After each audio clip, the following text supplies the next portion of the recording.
really hard into college You film sound like just to me. see who Saints should draft. So You sound like me.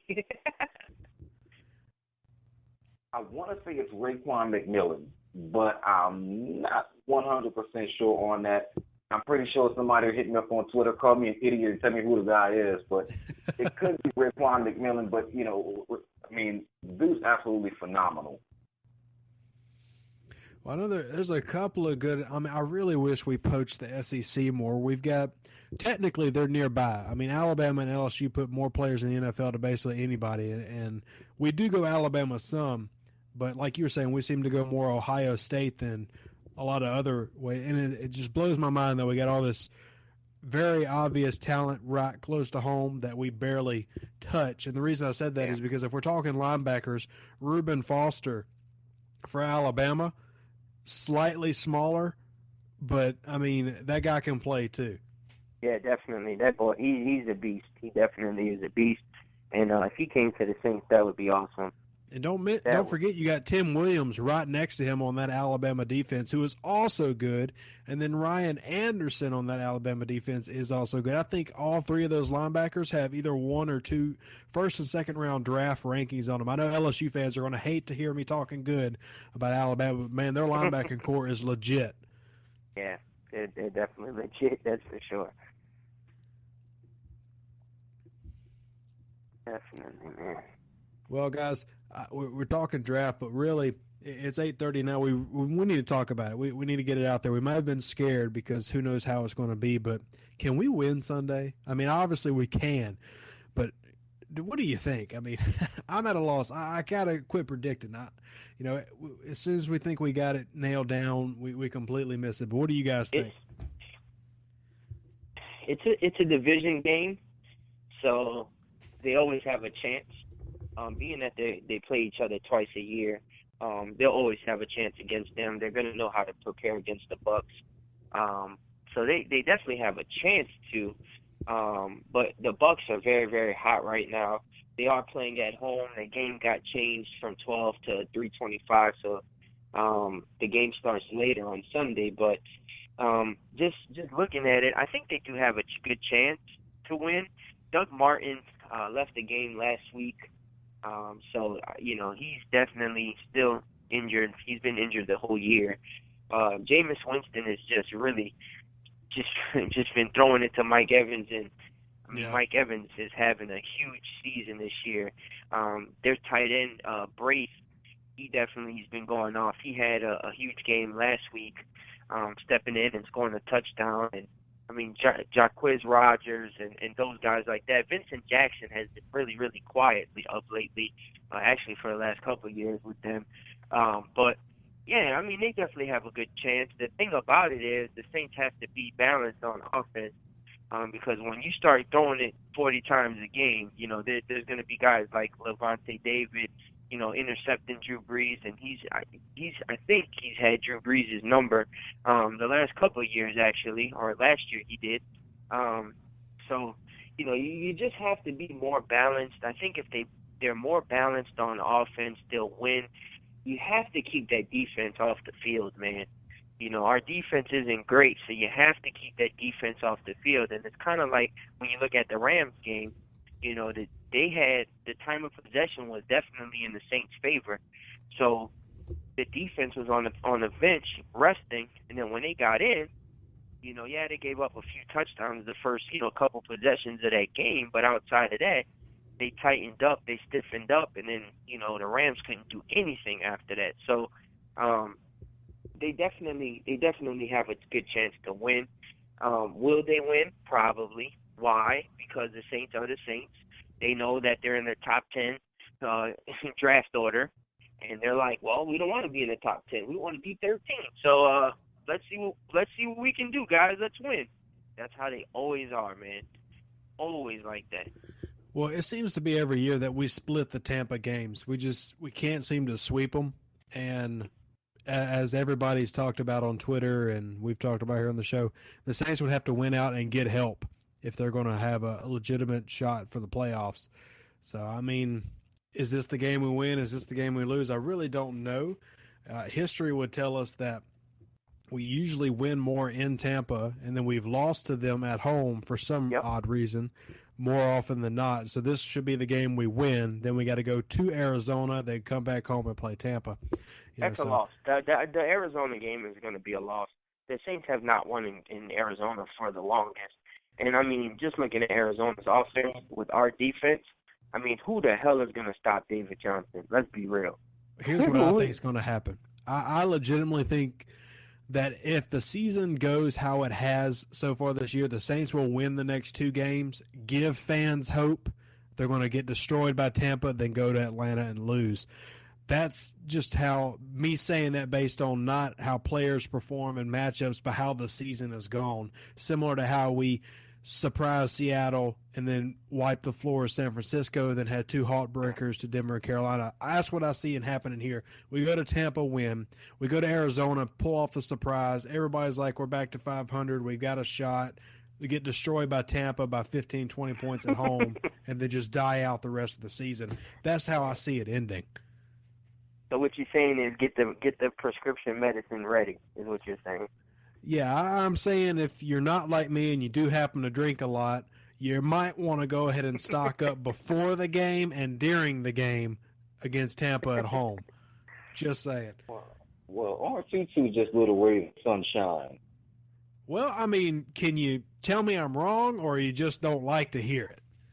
No, because I'm giving the Saints no chance to win this game, so you guys are doing better than me. They have absolutely no shot to win this game. Forget the fact that Tampa's on a 4-game win streak, that they're finding ways to win and the Saints are finding ways to lose. That's not even the problem here. The problem is just that the Saints aren't they are who we thought they were. They're the team that's just good enough to lose. And that's going to be the problem facing Tampa. It's hard to be the team at home playing with confidence. Of course, the Saints could go in there and win, but they won't. And not only will they not win, it's going to be ugly because I believe that, there's always a coaching saying, don't lose twice. Which means that don't lose against the Lions and then lose again the following week to the Lions because you still haven't gotten over the fact that you lost to the Lions. And that's what I think is going to happen to the Saints. I think they're still going to be mad. They're still going to be, some semblance of depression that they couldn't beat the Lions all week long. All we've been talking about is, well, you were so up for the game against the Rams, and yet you laid a egg versus the Lions, and that's all they talked about. They haven't talked about not one single time playing a division opponent. They haven't talked about the possibility of going to the playoffs. It's all about that loss, and that's all they're focused on. And to me, that's not going to be a good thing for them because another thing too, man. Just to add top of this is this game week, but also too, man. I don't know if you guys saw the tweet today from the Will Smith case, but I mean, we had Drew Brees and Jared and a bunch of Saints players at that trial. So it's not looking good. Being that you want to. I mean, obviously that was a dear friend to them and that, but at the same time, they're witnesses. Like, Drew Brees wasn't there. Jari Evans wasn't there. Obviously, Pierre Thomas was with him that night, but he doesn't play. He's not on the team anymore, so that's fine. But it's like I don't think their mind is here. I don't think it's in this game coming up. I don't think it is in this game coming up, and it's just a lot of stuff going on this year. With the injuries and then the Will Smith thing and all of that stuff, not making excuses, but just reading those tweets today, I was like, dang, I don't really think they're focused. They should be getting focused if they're so adamant on getting to the playoffs. They should be focused on this game and not having to be at a trial, So I don't know. That's something to definitely look forward to and look for in the game this week. If they're really off or not, Well, look, man, I'm not going to fault anybody. We can say don't do this, focus on football, but to me personally, I've got my own feelings for that case. Just because I know. Anyway, I'm not going to fault them for being there. I actually support that. I think things like friends and family and things that are close to you come before football. Now, I will say that you are right in the sense that can distract you and can definitely take away from your ability to perform. But I'm also not upset at anybody who feels like they have to. No, definitely not. No, definitely not upset about it. No, definitely not upset. Just saying it might have an effect on them as far as their focus. That's all. Yeah, and I think that's definitely right. But at the end of the day, that's kind of the case for everybody any given week because, a few weeks ago we had Nick Fairley. His mom died, and he had 2 games where he was really a non-factor. I'm not going to say bench the guy or I'm not going to get mad at him for it. That's a legitimate – life happens, and Yep. What are you going to do? And that's the case with this Will Smith case. I mean, the time that it falls, the court's not going to postpone anything because the football season's going on. So you know what I mean? Not. Yeah, definitely not. But Nader, I've got another call, so I'm going to mute you a little bit. If you want to just message me on Twitter if you want to jump in towards the end, but I'll make sure I got to get this caller. All right, man. Thank y'all for having me on tonight. You're on. Hey, Rev, what's up? It's Brian from Saints Nation. Hey, man, how you doing? I'm doing well. I'd be doing better if I could just block out Sunday. That never happened. I'd be doing better, but I'm all right. Yeah, well, look, I've tried to tell people all year, don't get too optimistic. We're heading to 7-9, and this is the type of team that we have right now. I've been preaching 2017 all year long. Yeah, I've been preaching a lot of the same, at various points. I'm a guy where if the team can win the game, I think they should win the game. I certainly want them to win the game, but you don't necessarily expect them to win the game.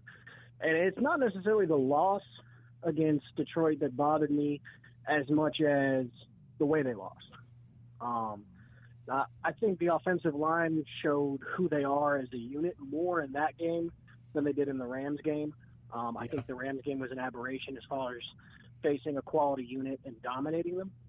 Yeah. But in some regards, I actually think, and this is kind of a weird thing to say, but I think the Detroit game was actually a positive for the team just because it re-exposes the real flaws the team has. And they have less than some people think they do, but they're very real and very there. And those flaws are the reason they lost that game. No speed to the edges. Weak interior offensive line without Pete in there because he had to move outside.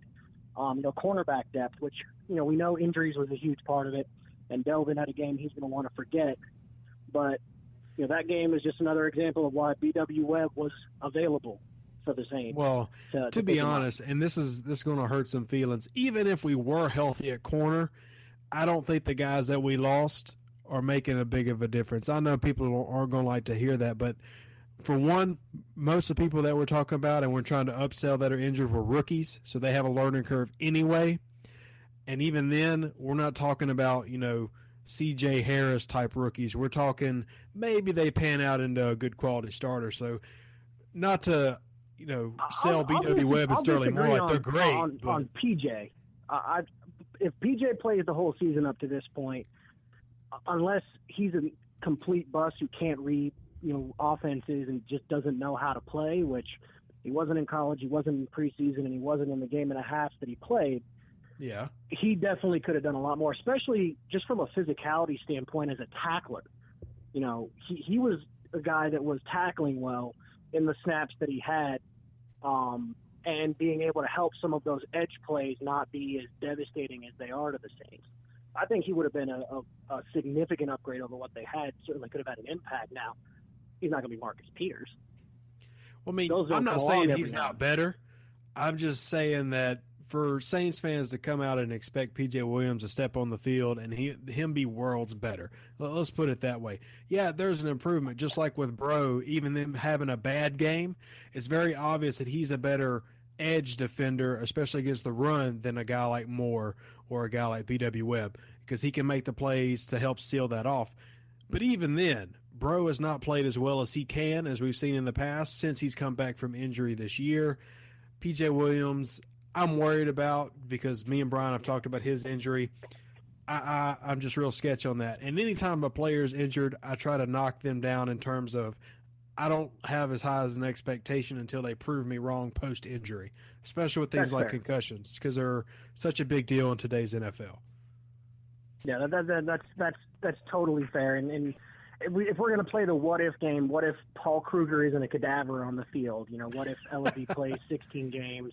What if Jari has the legendary one last year veterans have? I mean, there's a ton of